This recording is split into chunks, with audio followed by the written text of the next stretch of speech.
It's like if you got bit by a rattlesnake, you have two options. You can treat the wound, or you can get all upset and mad at the snake who bit you, and you can go after that, and you're going to die. So let's take care of the wound and transform that, and not let it define us anymore. But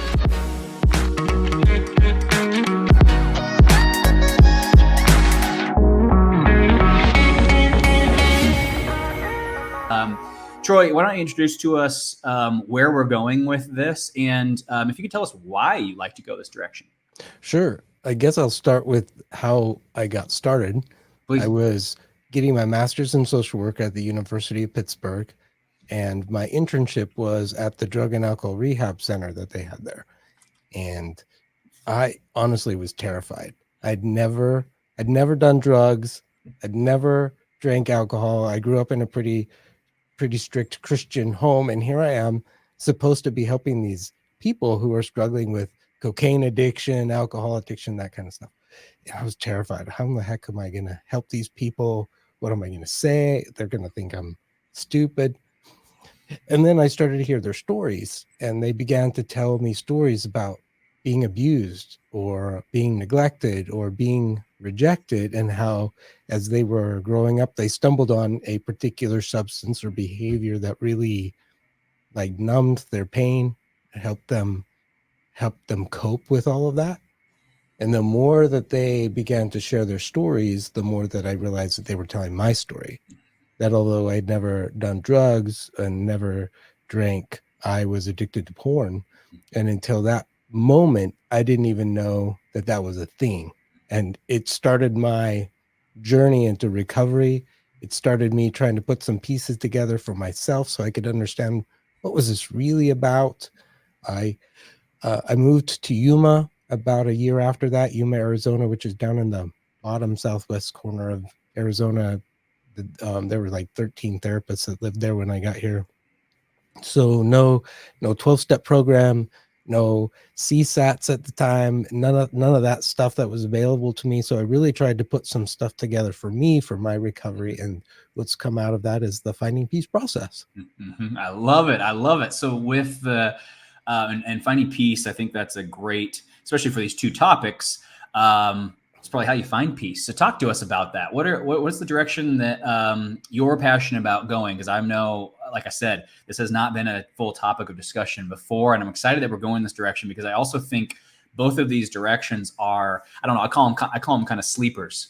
You know, there are these two issues that I think they're sleepers in the men that are in my programs, because they're two issues that men don't want to have. I don't want attachment issues. I don't have shame. You know, it's like that's for somebody else. That's for a weak person. That's for a damaged individual.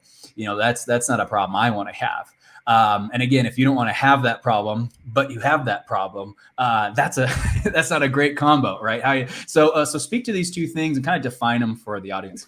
Right. So if you look at a yin and yang, on one side we have peace, and the other side we have pain, and they go together as much as we don't want them to go together. I mean, I ask the question all the time, how many of you have so much peace in your life that there isn't room for more? And I've really never had anybody say, yeah, I'm there. And the reason why is because we experience pain. And as humans, we're wired to be connected as humans, sexually, socially, spiritually, emotionally, physically. We're wired to be connected.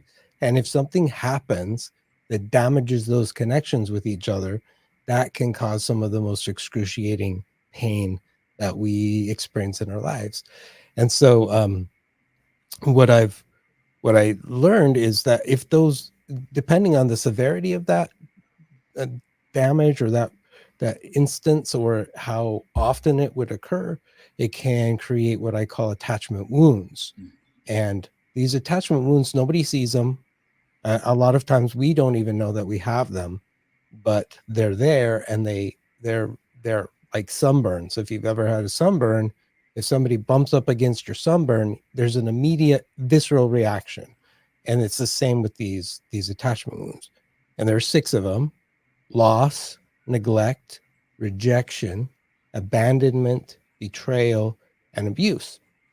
and you can have more than one, but they kind of sit there. And oftentimes, because we don't know that they're there, we don't do any wound care for it.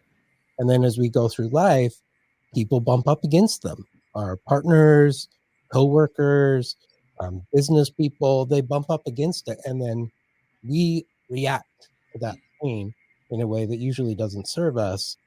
And then that continues to create more separation rather than heal the wound. And then we've learned along the way that the way to deal with that is to numb. It's you know, one of my big things, I love to reword stuff. One of my criticisms of the psychological community is, you know, they use their lingo, and the trouble with that is wounds is can be something that someone doesn't want to have. And so how I like to frame these is, you know, from ages 0 to 10, really you're just trying to figure out how this whole thing works and who you are in context of that and what you're going to need to do to be able to get your needs met. That's really just what 0 to 10 is all about. And so I don't even like to call them wounds. I just basically say, if you determine that people are judgmental and that they will only like being around you if you please them and do what they want, which a lot of people would say, oh, I don't have that issue. I can almost assure you, if you were born before 2024, you have that issue, because parents, by accident, uh,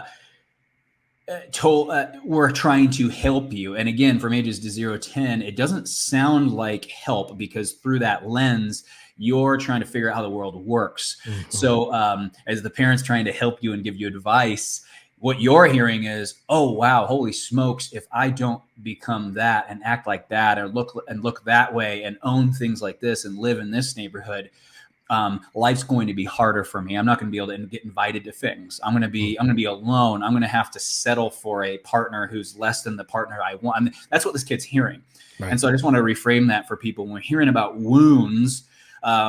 You know, I look at it as your worldview, right? I mean, from 0 to 10, Yeah. what conclusions did you draw about how this place works and what that meant for you? Those, I mean, that's how attachment wounds are formed.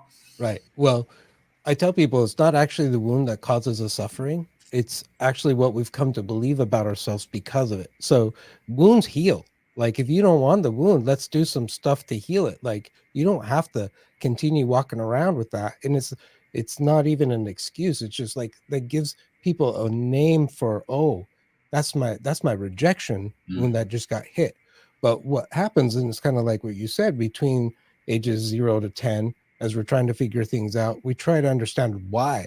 Why were these people saying this stuff? Why was this bully picking on me? What's that kind of stuff? And so what we come to believe about ourselves is what causes the problems. And so a lot of the time as we're working through recovery, it's like, well, what's the deep negative belief that's not serving you? And how can we break that apart, shatter that into a million pieces, and connect you with the truth that you're enough, that you matter, that you have gifts and talents and abilities to bless the world? How can we connect with that? And I want to speak to the high achiever for a second before we go on, because in my experience, we see, when I meet very successful men in this country, they fall into one or two camps. Typically, I would say 98% of them fall into camp number one. I'm going to speak to camp number two first, and then I'll go. So number two would be, they were actually parented in a very constructive way by very open and accepting individuals. My favorite example of this is Richard Branson. When you hear Sir Richard, and you hear the stories about his mother, and you hear his mom talk about Richard, you know, she raised him, you know, to love people and to be successful through connection with people. And if you look at how he's ran all of his Virgin businesses, it's all about people. It's all about being exceptional. It's about creating a memorable experience. You know, there's all these photos of him on the first plane, on the cruise, I mean, with his staff, just and so there's that camp. But that's actually the minority. I would say that's not common, that someone goes into the world understanding that we're hardwired for connection and that other people want connection, and meeting the economy in that place. We should all do that, because that is called the truth. That's the real world. I would say 98% of guys that I meet fall into the category that I fell into, which was, I built every penny, Troy, And everything I bought and everything I have and the way I look, everything I've done was to build a resume, I call it, a persona, an image, so that no one would say anything bad about me. That was why I did it. And again, where'd that come from? It came from what we're talking about here. To me, the world was a disconnected place where you needed to prove yourself. It was a contest that needed to be won, and the people who were winning it the best were the ones who got the best looking women, who they got to live in these homes. They got invited to things. People said nice stuff about them. They were invited on stage. They were given awards. And this was my view from 0 to 10 was, okay, that's what I need to become. And essentially I spent my entire life not really living. Troy, I didn't live my life. I was a achievement machine. And an achievement machine I couldn't feel. I couldn't have problems. I couldn't complain. I couldn't even have dreams, Troy. I had to focus on the dreams that everyone else wanted me to have, like drums. I quit drums, Troy, because it was taking too much time. And if I became the world's best drummer, no one would give a shit. So I quit because it was like, well, if I get really good at working out and build my muscles, then people will care. And so my whole life became around validating stories that I believed would turn me into this person. And so I want to throw that at you before we move on. Did it work? Because great question. No, the hole got bigger and bigger. It started becoming progressively more pointless. It stopped in the beginning. It brought me a little bit of joy, I think, I guess perceived joy. I don't know if it was real joy, but in the beginning, I think it felt kind of good to not be a nobody. The problem was the more of a somebody I became, the more of a nobody I felt like I was. Can you say more about that? I'm not a serial entrepreneur like everyone was egging me on. I'm actually a highly sensitive person. I had to quit karate because of the screaming. I wanted to be a firefighter, but every time the fire truck would come close in the parade, he would honk his horn. It would scare me, and I would ask my mom to go home. And it was very hard for me to quit karate. It was very hard for me not to see. I was a very sensitive boy. Someone killed an animal in front of me once, and it took me probably 2 weeks to get out of the depression. I was horrified by what I watched. I didn't want to tell anybody that I didn't do anything to stop it. So my point of giving you some of that background is I'm a very sensitive individual who feels a lot. I cry at a drop of a dime. And I became someone, Troy, who was not sensitive because I had the belief that I was going to get eaten alive. And so what I meant was by becoming a somebody, I had to essentially kill off everything that I was inherently born with. And what I was left with was somebody I was never meant to be, somebody I didn't want to be. And so that's why I said, I'm not a somebody, I'm rolling. And so by becoming a somebody, I essentially eliminated what I was called to be. And so did it work? No. I became completely unfulfilled. The only thing that was filling up was my bank account. But I was progressively unfulfilled. 3 marriages, destroying all of them, flexing and posturing to people who don't even want me to flexing and posturing to my mom.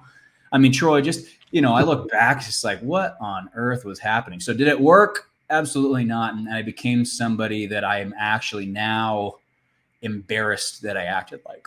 Thank you for sharing that. That's really authentic and vulnerable. Yeah, it's sad. It's sad. Yeah. It's sad. And I'm not, I don't know. I wouldn't say I'm past it. It's a sad time. And I think I'm sad for all the young men that I see doing the same thing. I try really hard now not to give anybody the impression that they need to become something that they don't need to become. But I wanted to toss that out there because I think there's people, at least for me, and I've seen this in a lot of clients, they don't want to get rid of, I don't think they want to get rid of their attachment wounds, Troy, because they have associated it with fuel, right? They're harnessing and fostering the pain and turning the hate into, what's Yoda say? Fear turns into hate turns into All right, fear turns into anger, anger turns into hate, hate turns into the dark side. You know, Right. and that's when I watch this Star Wars. That's what I see, and I really resonate myself with whatever the final guy's name was, Kylo Ren or whatever. Mm. That's what it was. I was so mad at everyone, and it's so painful to watch his dad, Han Solo, trying to let him love him again. Because in hindsight, I had all these pissed off stories at everyone, and now I look back with a different lens, and I'm not sure they did anything that I claimed they did to me. Mm. Yeah, it's really interesting. Your perspective starts to shift a little bit. Yeah. Yeah, so talk to us about that. What does somebody do with that? What if they actually what if they unknowingly like their wounds, Troy? Well, I think there's a people are. I don't think your guys are going to like that, but there's a victim. There's a victimy energy around that. Like I'm gonna just use that and feel like the victim. I get what you say when you say I don't like using the word wounds, and that's what I'm afraid people are going to do. They're going to say, "Oh well, that's because I was rejected or I was abused or whatever." I'm like, dude, it's like if you got bit by a rattlesnake, you have two options. You can treat the wound, or you can get all upset and mad at the snake who bit you, and you can go after that, and you're going to die. So let's take care of the wound and transform that and not let it define us anymore. Mm-hmm. But there's a lot of people who that's what they use. So it kind of bleeds into what I call the shadows of shame. Mm-hmm. Shame is a topic that nobody likes to talk about. It's uncomfortable. We don't even want to admit that we have it. It's shameful to be shameful. Yeah. It's Brene Brown calls it the master emotion. What it does is it like tries to cover everything up so that we don't have to see it, we don't have to deal with it. And the more that it covers things up, the less authentic we are, the less real we can be, the more that our relationships are going to break apart, that kind of stuff. So shame's pretty daunting in and of itself. So what I've learned is to personify shame and turn it into 6 different characters that like talk to us all the time. And the two that really were kind of coming up as you were telling your story is the judge and the royal. The judge is that voice that is never happy with your performance. It's always critical. It's telling you didn't try hard enough. You should have made more money. You should have less body fat. You need to be working harder. What's wrong with you? You're not trying hard enough. And it has a pretty high standard that it wants you to meet. And then if you actually get there, it will move it again. So it's never, ever happy. And it's incredibly judgmental, always telling you you're not trying hard enough. And then on the flip side is the royal, who tells you that you're better than everybody else, that you're entitled to certain privileges, that you deserve certain things because you're so amazing. And those two play a significant role in our addictive behavior. A lot of times people don't want to admit that they have a royal, but when I talk to guys and they really sit with it, the royal is the one that drives the behavior that they hate about themselves, because there's a part of them that says, well, I deserve that, or I'm entitled to that. Yeah, can I speak to that for a second? Sure. I think in our population we like to give them different names. And so I think, for me, I looked at it more so as I'm not entitled. I just refuse to settle for mediocrity. Well, that's different. Okay. So, well, no, but it wasn't different though, because if you look at my definition of not settling for mediocrity, it was not that. I called it that. But okay. it was very unreasonable, childish. If you looked at what it did, it was, well, I'm going to get what I want, and I'm not going to let anyone or anything stop that. And so it was, I called it not settling for mediocrity. I called it abundance mindset. I called it whatever, buzzword I could from the personal improvement, self-improvement area. But and I think that's the problem is I'm not going to name names, but there's a lot of guys who have paid a lot of money to be in their mastermind programs. And I spent a lot of time looking at human psychology. So it's very interesting to me. And it was really hard to be in those mastermind programs because I was being mentored by a royal individual. And it sounds like a great story because when you listen to it, it's, hey, you're going to get everything you want. No one's going to stop you. And so for a wounded individual, that sounded very enticing. However, so I just wanted to say that is, I think to your point, when you said a lot of people don't think they have a royal, I think that, at least in my population, they attach these cool self-improvement things to it. And now it sounds like a badge of honor, rather than when you really look at what you're saying, when you're saying that, when you have 3 kids at home, a wife who loves you, a world that demands more than just money, but demands your presence, demands your care and empathy and emotions and vulnerability and honesty, that actually other people's suffering could actually be cured by your vulnerability. All of those things in the royal mindset don't carry value, right? It's I'm going to triple down on my royalism is kind of what I did. And I think a lot of people don't want to call it that because it sounds really childish when you look at the truth behind it. One of the things I tell people is that the shadows aren't you. Yeah. And that's really important to understand. Like, you are a being of light. You are a being with gifts and talents and abilities that have been designed to make this world and the interactions you have with others a better. But the shadows, they hijack you. And so the royal can really hijack us, and we can become the royal, but it's not actually who we are. And we do that out of a sense of, well, this is how I, for example, prove that I'm enough. This is how I prove that I'm worthy, is by being entitled. And at the end of the day, it doesn't work. It's a preferable, at least for me, to use your word, the shadows. When I look at the shadows that I've called mine through this work that I've done with just different shamans and therapists. We called mine the showman.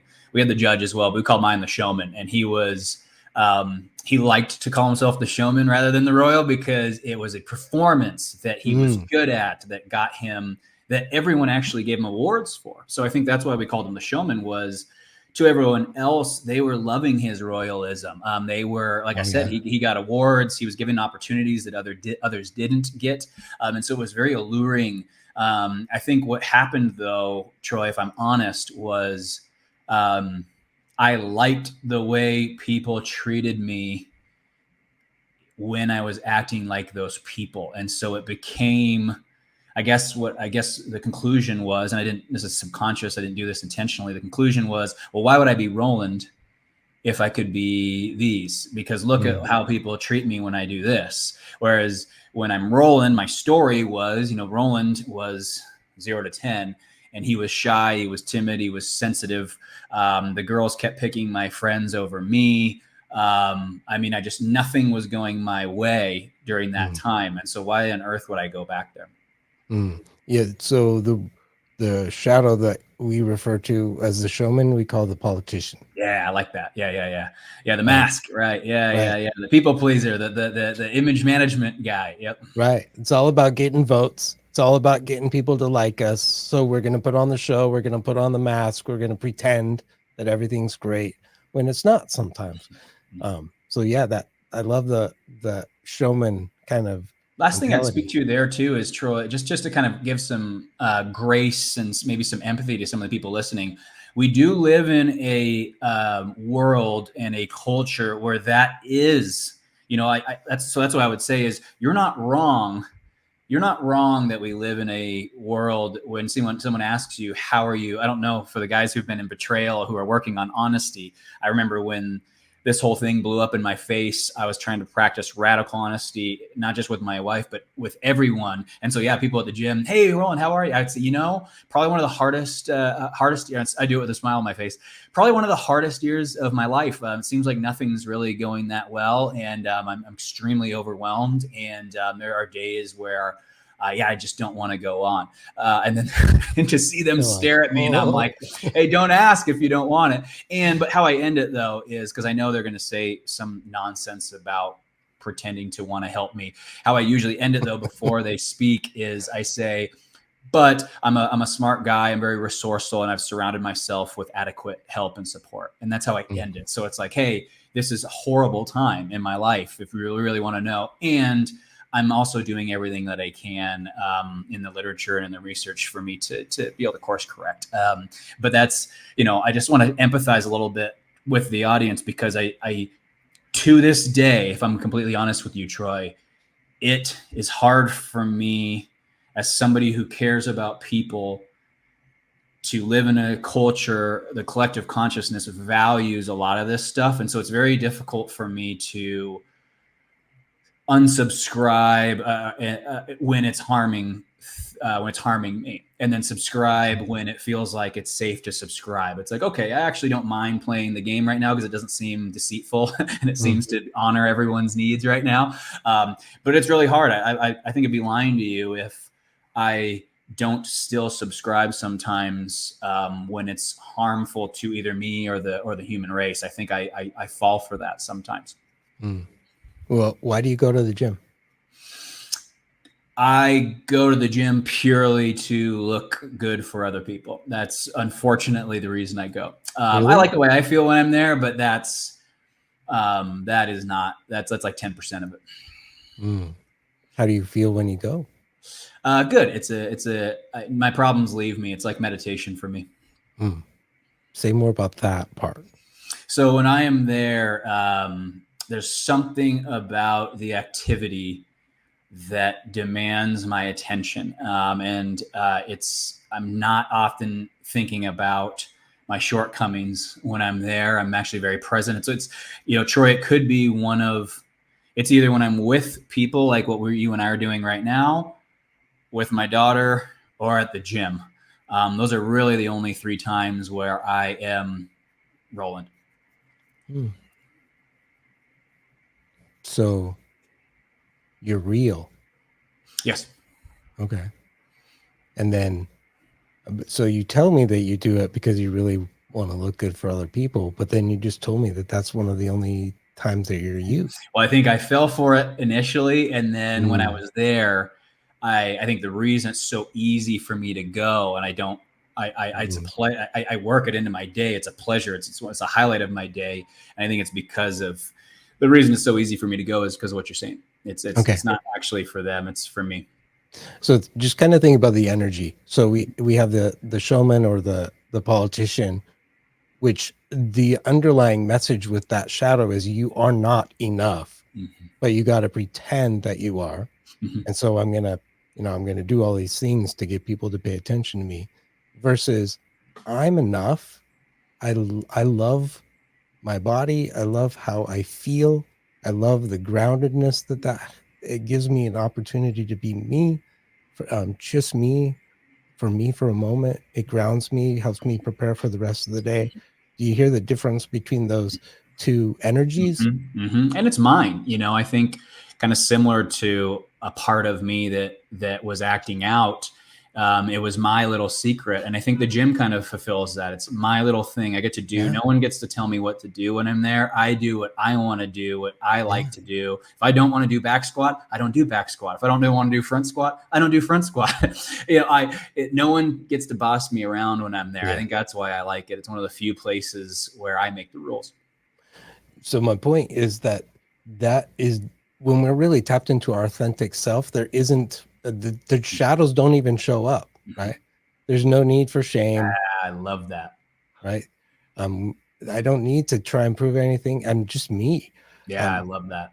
But which I think speaks to ultimately why everybody's listening to this, which is recovery, sobriety, connected relationship with your partner and family members and friends is exactly what you're talking about is, what if that was more than just an hour a day, 6 days, 7 days a week, right? What if I felt that way for 8 hours of the day, for 10 hours of the day, for 16 hours of the day. I think what you're saying there is accurate. I think and any of the guys listening who have done recovery work, I think how it happens. It's not a light switch where you get all 16 hours of your day present. I think you gain an hour as you are recovering. You gain an hour probably every few months of more and more of that presence. Which, to your point, it's interesting in those moments. The shadow is, when I'm playing with my daughter, the shadows are not there, gone, nowhere to be found. They're not telling me anything. Now, when she's not around, they creep back in. But I think what you're speaking to is the true benefit of sobriety and recovery. It's not to not act out. It's to live in a place where you are doing things for you simply because they feel good and not for anybody else's agenda. Right. So the main job that all six of the shadows, there's six of them, have is that they're trying to tend to your wounds in a really maladaptive way. So my rejection wounds being hit, my judge will show up and say, well, you got to try harder. If you were just perfect, then nobody would ever reject you ever again if you were like perfect. The royal says to me, screw them. You can do whatever you want. You're worth more. You're better than them. You don't need to hear what they have to say. They don't know what they're talking about. Minimizing them. The politician will show up and tell me, well, you aren't enough, but pretend. Just like pretend that you're doing all right. The martyr will tell me, will sacrifice yourself for everybody, and then they'll think you're a nice guy. The rebel will tell me, well, fuck it, screw the world, go do whatever you want. Who gives a shit? And then the impotent one will tell me, well, that's never going to get any better. But each one of them are showing up because something's happened that triggered that. And so if instead of me buying into what the shadows are, I can say, okay, what's going on right now? And what do I actually need? And how can I connect with another human to get that need met in a way that's healthy? How can I connect with my daughter? How can I connect with my wife? How can I connect with my coworker in a way that's healthy? And when that happens, the shadows, like, they dissolve, they melt away, and I don't need them in that moment. So I want to speak to, I would love to hear your twist on my approach. So when men join my groups, our program, I primarily have one objective. I call it, it's a truth-seeking program is kind of what I call it. So it's just a container where a bunch of successful guys come together who have a common problem. In the case of this container, it's, sex, porn, addiction, affairs, infidelity. The challenge that successful men, high achievers, entrepreneurs face is their heart.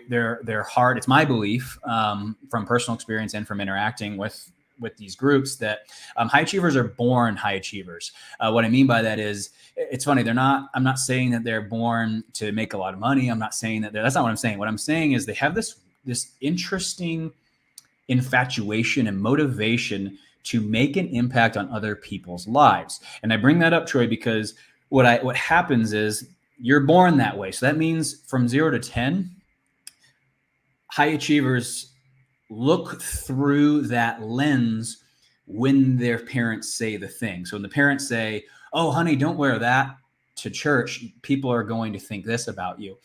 To the high achiever, which most high achievers are highly sensitive, to the high achiever, that comment is like, oh, okay, well, I care about impacting these individuals. So if I dress in this way, that increases the likelihood of me impacting them. And so my point of this is, from basically 0 to 10, and then again, as they adapt for that second round from 10 to 25, those adaptations, their desire, Troy, to make an impact. And again, I always tell everybody, an impact is made by changing another person. That's why the last thing you should tell a high achiever is stop caring what other people think.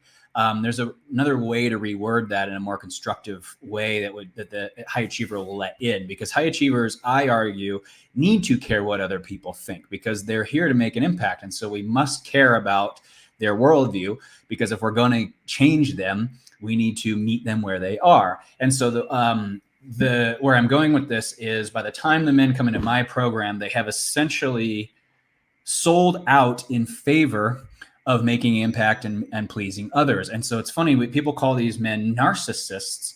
I see it quite differently. The men in my group, people call them selfish, narcissists, grandiose, all this stuff. I see it very, very differently. You know, I see a lot of anger and pain from, why don't you just tell me what you want from me?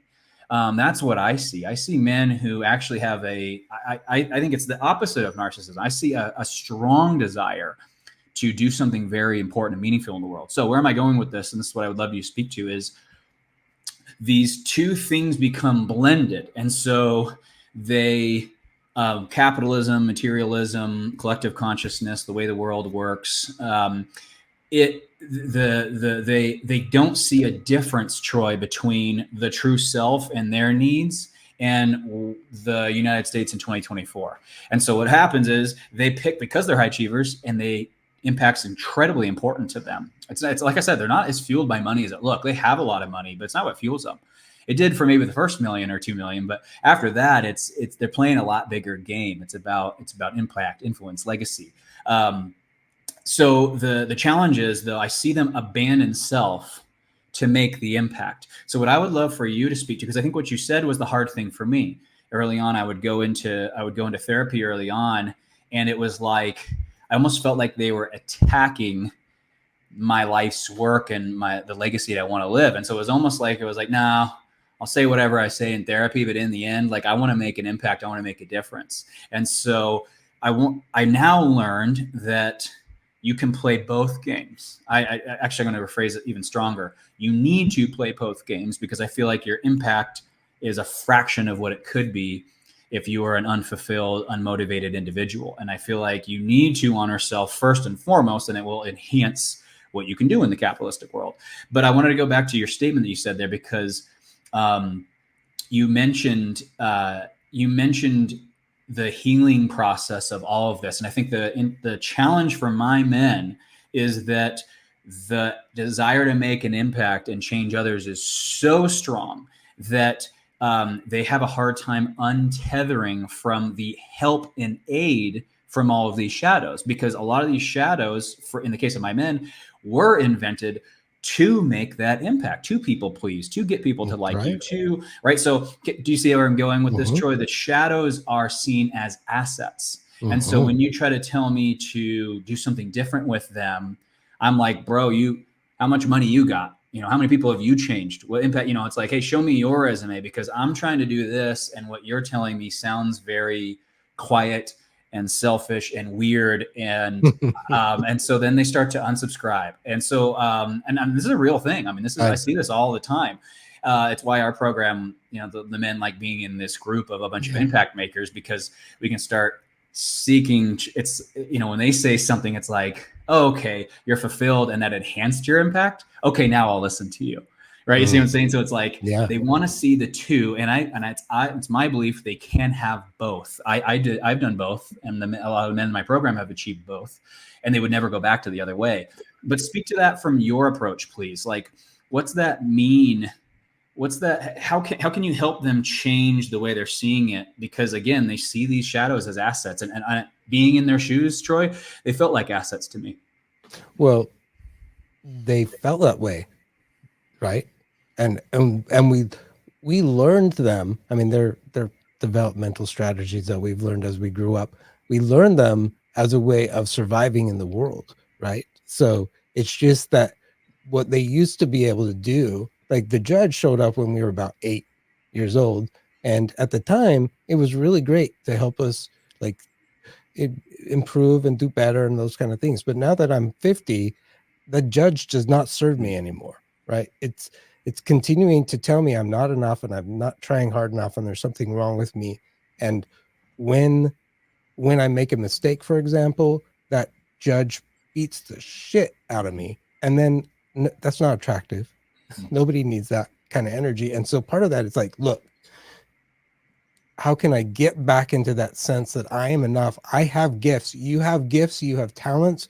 There are things that only you have the ability to do out of all the other men in the world. There's things that you have the ability to do. And what would it be like if you actually could tap into that energy without the shame playing a role, and your light could just shine? What kind of impact, keep hitting the mic, what kind of impact would you really have in the world with the men or the population you want to change? Is it better with the shadows of shame that make you not real and convince you to be fake? Or is it better if you're actually real, honest, authentic, transparent, that kind of stuff? So Yeah. what one actually feels better? Yeah, I call it, one of my mentors called it, people call it self mastery, right? And I think it's what you just spoke about, which is using your consciousness, true self first, and then using your authenticity to say, hey, I know that you want to do that in this room. That's great. We're actually going to a gala tomorrow where we're emceeing, and that actually might be a good strategy in that situation. But this is literally a dinner party with friends, and so it's like, I get that we'll use that over here, but I think here it's best to showing up in that way will block connection. So I think it's the way I was, to me, that's self mastery. Is, I'm not sure, what I have found, at least with my shadows, is what we're calling them on this conversation. What I have found is they're very reasonable, because, to your point, Troy, they are trying to help me. And so when I have a discussion with him and about, hey, that is great when we're on stage and we're not having any one-on-one interactions, and we're trying to create maximum impact, we will use that strategy tomorrow. But again, this in this situation, connection happens through vulnerability, honesty, taking an interest in another individual and what happened to them and why they are the way they are, and if they're interested, having conversations about why we are the way they are. Right? That's connection. It's this conversation of exchange between selves, true selves. And so if I tell him that, he goes, "Oh yeah, Roland, that's a great idea. Let's use your plan." And so, obviously I don't hear it quite that vividly, but that's kind of the vibe, is if I can use my consciousness to sell him on the fact that my plan's actually superior in this particular situation, what I have found is he has started to own his role.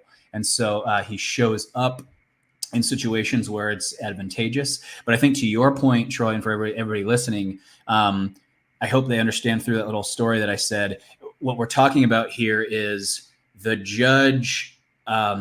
He may be very rigid in his worldview, and so the applicability to every situation is unlikely. And so I think that's really what this is about, is calling upon these assets when appropriate, but also understanding that they were birthed, most of them, from 0 to 10, and you didn't really understand what the heck was going on. And so you got to understand, a lot of them were assigned roles by an 8-year-old. And so we just have to understand do you want that 8-year-old going into the second most important meeting of your career? And that's stuff we have to watch for, because I've watched men who let their 8-year-old make that decision, and it's embarrassing because the guy is trying too hard. He's posturing, he's flexing, he's bragging, he's name dropping, and it's humiliating to people whose lives are not run by an 8-year-old, because they're watching an 8-year-old trying to prove themselves, and everybody in the room is saying, "Bro, calm down. We like you. You don't have to keep name dropping every 6 minutes. How about you just tell us about your ideas?" But again, that's the conflict. And so I hope that kind of cleared things up for you and people, of framing this as they are assets. But again, the person that invented them is not the most credible individual from a connection and fulfillment standpoint. Yeah, I use the analogy of giving an 8-year-old the car keys and saying, "Here, you want to drive me to work today?" Like, no one's going to do that, right? And so it's like, I see you, and I see what you're doing to try and help me, and I'm gonna take the wheel. I'm gonna do this. You said that your group is truth something. Yeah, true. I call it. I don't say this anywhere on the website, but like, what do? We seek truth together. So it's literally a group of successful entrepreneurs who talk about their worldviews, and we discuss if those are actually true and when they are true. because I think that's the problem is there might be a situation where that's true. Chances are it's not true as often as you think. And so we have to have these discussions. I always say sex and porn addiction happen in an environment and in a reality that allow them to happen. And so typically it's all of these clusters of all these shadows thinking that allow some of this behavior to happen. And I think when we sit around with a bunch of men that you respect and admire, and we start seeing how this reality is not true and allows a lot of this stuff that out of character, out of integrity to occur, that's when we can start to finally be sold on, oh, I see why. Because again, I think when you look at it without doing that, Troy, it's confusing. It's like, why do I do something I don't want to do? But it's like, yeah, but you have to understand in your world, when you want something, you get it, is what this one person's thinking about. And so there's no space to think if you actually want to do it, you just do it because the belief is when I want something, I get it. And so that's, like I call it a truth seeking group because a lot of the times what we believe is not true and it allows these behaviors to occur. Well, my belief is that when you really connect with the real truth, that's where peace comes. Correct. Right? Correct. So the way I kind of help people deal with these shadows is I actually have them imagine that the shadow is in the room with you, not in your head, but like in the room with you, and you're having a conversation with it. And then you hear what the judge says or the royal says, for example, and then you sit with it and say, well, is that actually true? Right.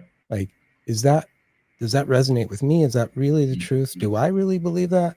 No, but like, why are you saying that to me? Oh, because you're trying to help me and you're trying to tend to that. Okay, so what's really true? What's really true about me? What's really true about the situation? And then I can make a better choice from that truth rather than I've automatically just bought into what the shadow said forever. It's like, no, thank you. Thank you so much for trying to take care of that. I'm going to do it. I'm going to take the will. And I'm going to do that's it what you and I both know. Eddie was on just a couple weeks ago. And that's the whole concept of inner child work is exactly what we're talking about is appreciating the judge's worldview and how he became the way he became. You know, oh, your parents made you feel that you needed to go to Harvard and that anything less than that was, oh, so now I see why you think that way because you were brought up that was going to add value. Right. And that's, you know, all of these approaches that we're talking about, they're just different ways of tapping into this stuff so you can course correct. Troy, how do people get a hold of you? How can they find out about more of the stuff? Where are you licensed? Yep. So I'm licensed in Arizona and Utah, but I'm also a life coach. So you can find me at findingpeaceconsulting.com. Nice. I love it. So yes, nationwide, countrywide, worldwide, there's an option there for you as well. For those of you who are not in the states that he's licensed. Troy, I mean, this was a killer conversation and I think I'm going to get some, I already know I'm going to get some pretty stellar feedback from this, but thanks for coming.